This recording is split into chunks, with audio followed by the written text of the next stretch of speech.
Hello students, this is our science class and today we are going to start our physics. Okay? Physics.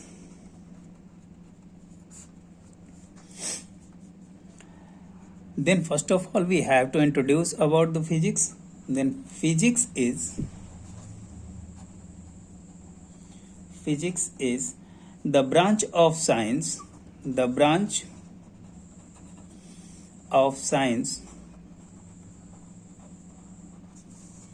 in which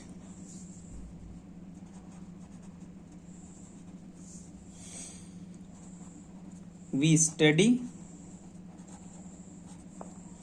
about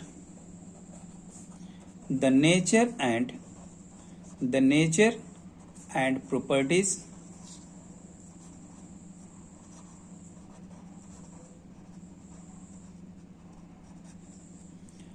of matter and energy. Matter and energy. If it is asked to you that what do you mean by physics? What is physics? Then you have to reply that physics is the branch of science in which we study about the nature and properties of matter and energy. Is that clear? Now देखो physics के अंदर हम क्या study करते हैं, rigid body के motion के बारे में. ठीक है, तो हम शुरू करते हैं. रिजिड बॉडी क्या होता है? रिजिड बॉडी, तो रिजिड बॉडी को आप लोग जानते हो क्या किसको कहते हैं? सॉलिड बॉडी को रिजिड बॉडी कहते हैं. क्या किसको कहते हैं? Solid body. That is the body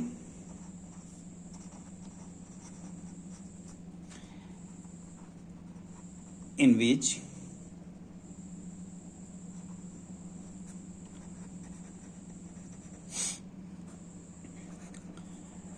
deformation is zero.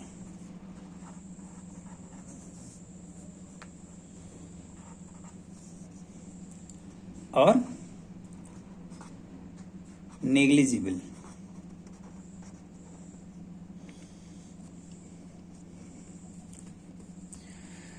Deformation इसका जीरो या फिर निग्लिजिबल होता है किसके रिस्पेक्ट में? टाइम एंड एक्सटर्नल फोर्स के रिस्पेक्ट में. ओके, तो देखो रिजिड बॉडी के जो मैकेनिक्स होता है, mechanics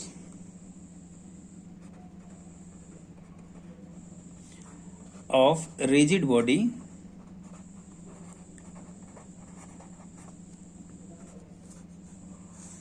is characterized into two parts. First is known as statics and second is known as dynamics. ठीक है, फर्स्ट को क्या कहते हैं? स्टैटिक्स कहते हैं. सेकंड को क्या कहते हैं? डायनेमिक्स. स्टैटिक्स के अंडर हम क्या स्टडी करते हैं? Study of equilibrium forces acting on an object which is non accelerating.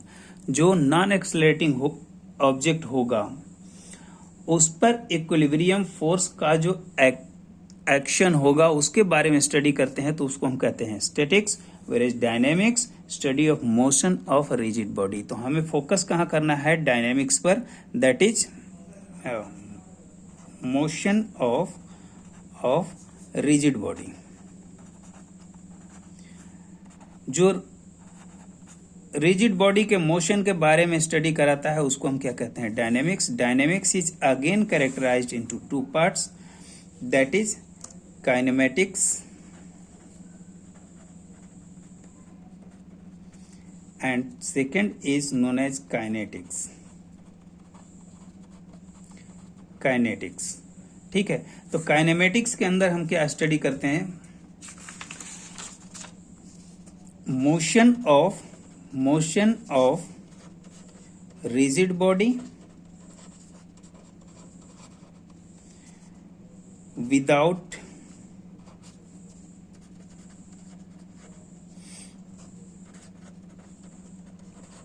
considering the cause of motion.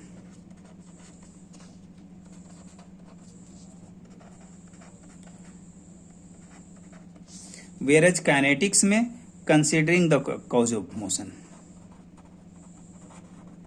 considering the cause of motion, किसके कारण से मोशन हो रहा है उसको अगर हम स्टडी करते हैं तो उसको कहते हैं काइनेटिक्स, और अगर without considering the cause of motion study करते हैं तो हम किसके अंडर स्टडी करते हैं, काइनेमेटिक्स के अंडर। इतनी बातें क्लियर है।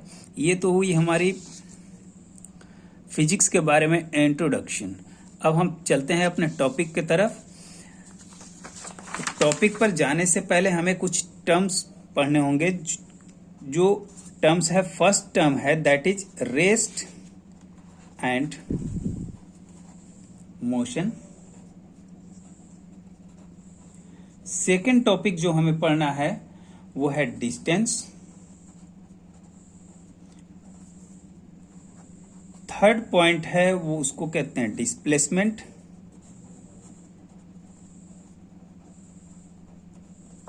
और fourth point is speed, then velocity,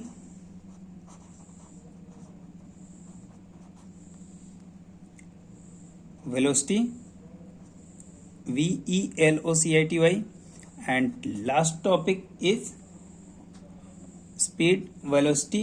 इसके बाद आता है अपना acceleration.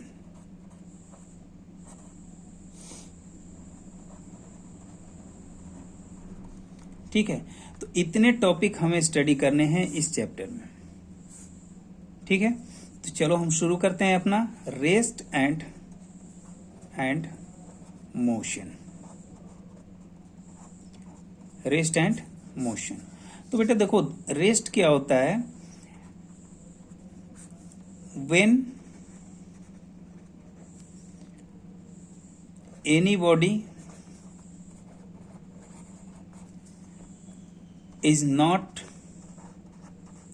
in motion, or we can say that when anybody cannot move from one place to another, that is known as in rest position। Rest position. अगर कोई body अपने जगह से मूव नहीं कर रही है तो उसको हम क्या कहते हैं, रेस्ट पोजीशन में है। वहीं अगर हम बात करें मोशन की,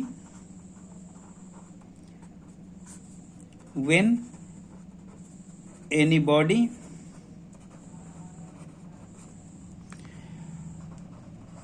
move from one place to another,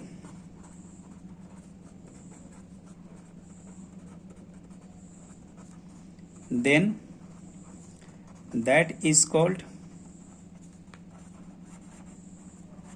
in motion।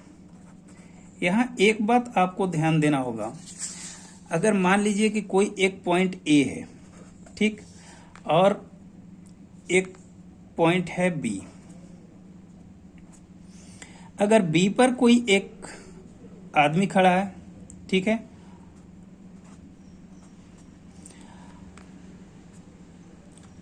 और यहां एक पेड़ है, क्या है, tree. Anybody is standing on a position also,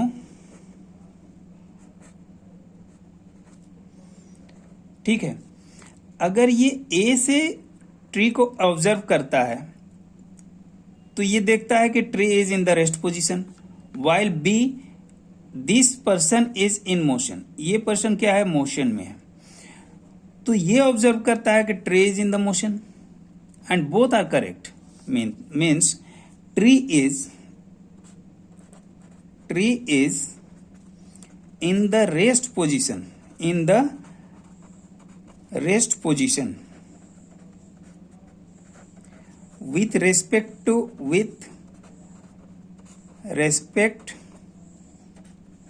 A. क्यों? Because A is in the rest position.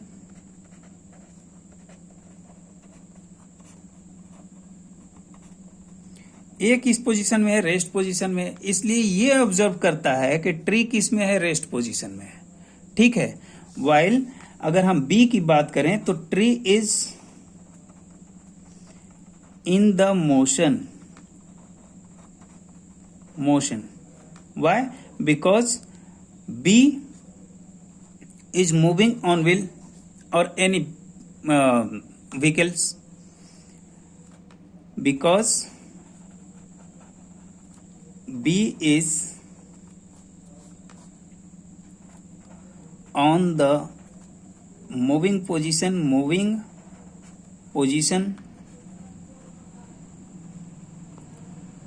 on wheel। ठीक है।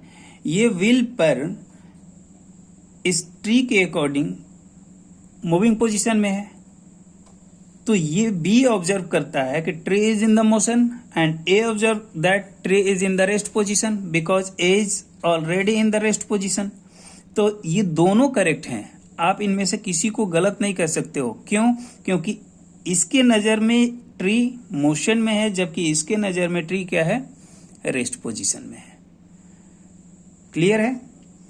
देखो इसके छोटा सा डिफरेंस है, देखते हैं।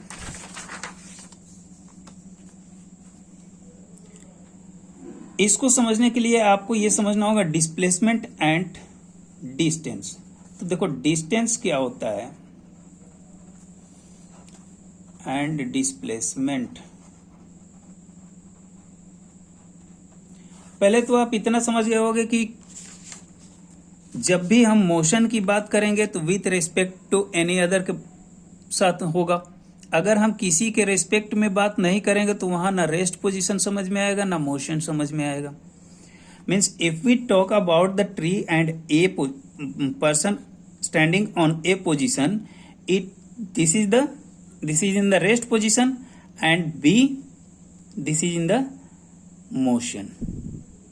Okay. Now distance and displacement. तो डिस्प्लेसमेंट जो होता है बेटा, आपको एक दो बातें याद रखनी होंगी।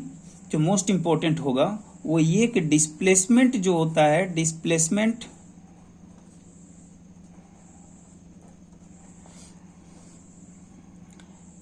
इज इंडिपेंडेंट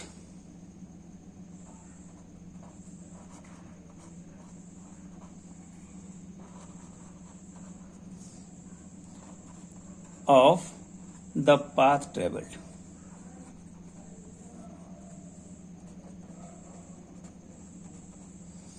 जिस पाथ पर ट्रेवल किया गया है उसका फर्क डिस्प्लेसमेंट पर नहीं पड़ता है। समझो आप इस बात को। मान लो ये कोई ए पोजीशन है और ये पोजीशन है B. This is A and this is B. If movement from A to B is through C and movement from A to B is through D, E and then B, D, E। अगर A से C का distance 2 metre, C to B is 5 metre, A to D is 3 metre, then 2 meter and then 2 meter, and this distance is 7 meter.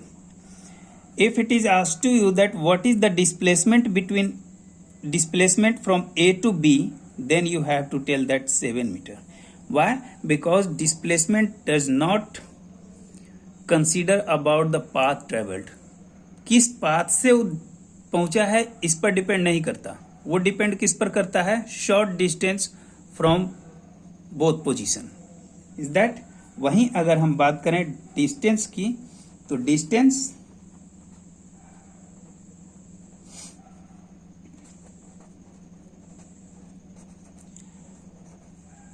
Distance travelled is dependent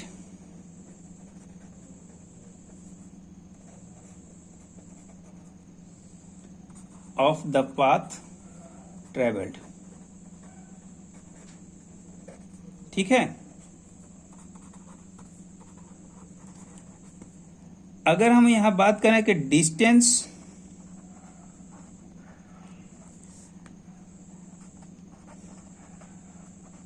travelled through C is equal to कितना होगा, 2 + 5 = 7 metre. अगर हम बात करें कि distance from A to B through D and E, then 3 + 2 + 2 = 7 metre.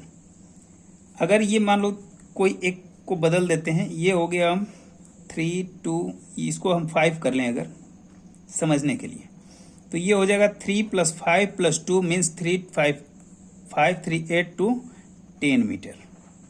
10 metre means distance जो है वो ए से बी तक ही पहुंचने में दो तरह के रास्ते कवर कर रहा है, एक तो सी के थ्रू और एक डी और ई के थ्रू। तो ये तो इसको कहेंगे हम डिस्टेंस। ठीक है, A to B directly 7 metre. तो अगर हम बात करें कि डिस्प्लेसमेंट कितना हुआ, displacement between A to B is 7 metre only. ये जो डिस्टेंस हुआ इसको हम कहेंगे डिस्प्लेसमेंट, और ये डिस्टेंस क्या, ये क्या कहा जाएगा, डिस्टेंस। क्लियर है इतना? तो ये बात हुई हमारा डिस्टेंस और डिस्प्लेसमेंट की। ठीक है, तो इसके आगे हम नेक्स्ट वीडियो में डिस्कस करेंगे, that will be speed and velocity. Okay, thank you.